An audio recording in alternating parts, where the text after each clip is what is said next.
दोस्तों, आपका स्वागत है। मैं हूं आपके साथ राशि जहीर। परिचय के मोहताज नहीं है संजय सिंह। कमजोर या विपक्ष, जब किसी की आवाज उठनी होती है तो संजय सिंह का चेहरा सामने आ जाता है। पश्चिमी उत्तर प्रदेश में जड़ें किस प्रकार से जमाने के लिए आम आदमी पार्टी मेहनत कर रही है, इसके बारे में बात करेंगे। लेकिन फिर भी देश में और विदेश में जिस प्रकार के सवालात उठ रहे हैं, उसके लिए सही उपयुक्त पर्सन यदि कोई देश में हो सकते हैं, उनमें से एक नाम है संजय सिंह। सर, आपका बहुत बहुत स्वागत है हमारे चैनल में। अक्सर देश आपको देखता यूं है कि कुछ हमारे मन की बात निकल कर आ जाए। प्रधानमंत्री जी तो मन की बात करते हैं, लेकिन उसमें उन्हें किसी का नाम नहीं लेते। अभी देश के अंदर माहौल ये चल रहा है और पूरी दुनिया में भी चर्चा का विषय है।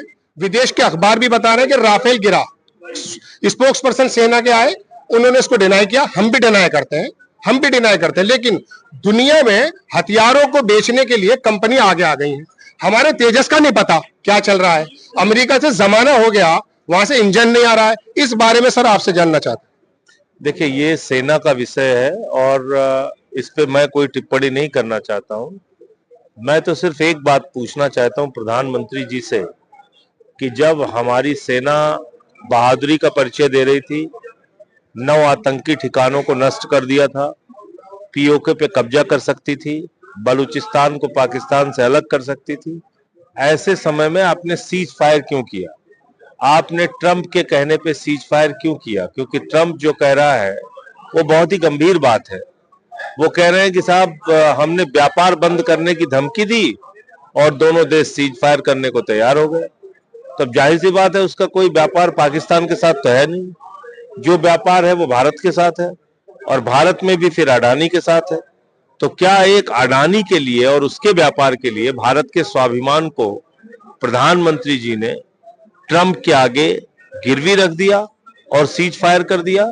ये बहुत बड़ा सवाल है जिसका जवाब प्रधानमंत्री को देना चाहिए। और दूसरी बात, अडानी के पोर्ट से 2021 में एक ड्रग्स का करीब 900 किलो ड्रग्स पकड़ी गई थी, जिसका अनुमान एनआईए ने लगाया कि 21,000 करोड़ रुपए की ड्रग्स है।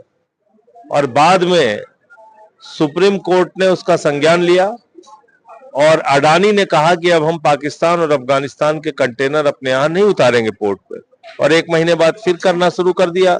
2022 में फिर वहां पे ड्रग्स पकड़ी गई और वो ड्रग्स का पैसा आतंकवादियों के संगठनों को आतंकवाद फैलाने के लिए दिया जाता है।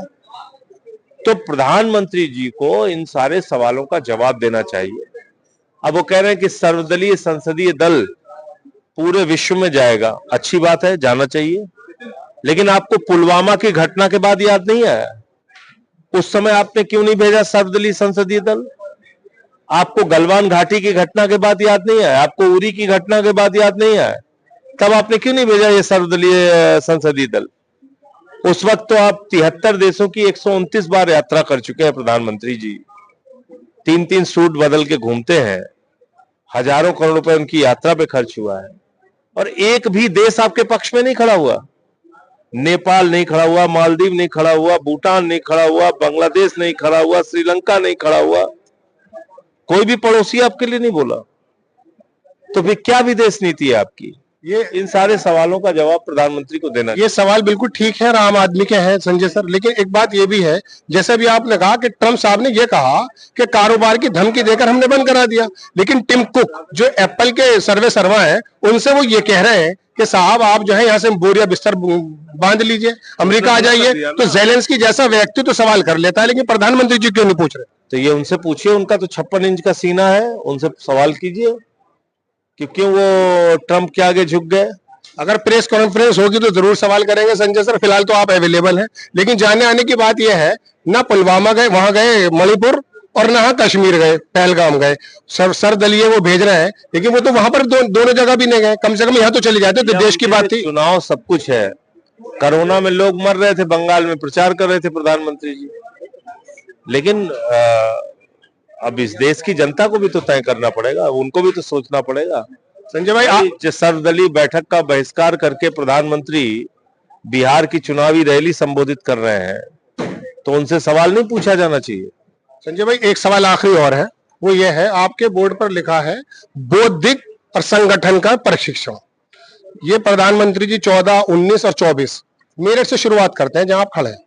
लेकिन जब भी शुरुआत होती है इलेक्शन से एक दिन पहले अमित शाह इसी मेरठ की धरती पे आते हैं और बौद्धिक वर्ग को इकट्ठा करके किसी होटल में उनके दिमाग का पता नहीं क्या हिप्नोटाइज कर जाते हैं। एक सेकंड सर, एक दूर करने के लिए बस वही मैं बात पूछना चाहता हूँ, वो बौद्धिक वर्ग यहाँ पे जो वो उसको कैसे समझाएंगे आप? हमारे यहाँ पे जो हमारे साथ जो संजय सिंह के साथ जो बौद्धिक वर्ग जुड़ेगा, उसके मन का जो भी विकार होगा, जो भी उसके मन में गलतफहमियां होंगी, उसको दूर किया जाएगा। हम समाज को जोड़ने में यकीन रखते हैं और बीजेपी समाज को तोड़ने में यकीन रहती है। तो वो कहते हैं मारो काटो लोगों को बर्बाद करो, और हम कहते हैं बेघर बेदर लोगों को आबाद करो। ये हमारी राजनीति का हिस्सा है। ये संजय सिंह आम आदमी पार्टी के दिग्गज नेता और देश की बातों को भी लेकर के अक्सर बहुत ज्यादा सुरखरू रहते हैं। इन्होंने साफ कहा प्रधानमंत्री जी को इन बातों का जवाब देना चाहिए। सियासत अली के साथ मैं राशिद जहीर, जय हिंद।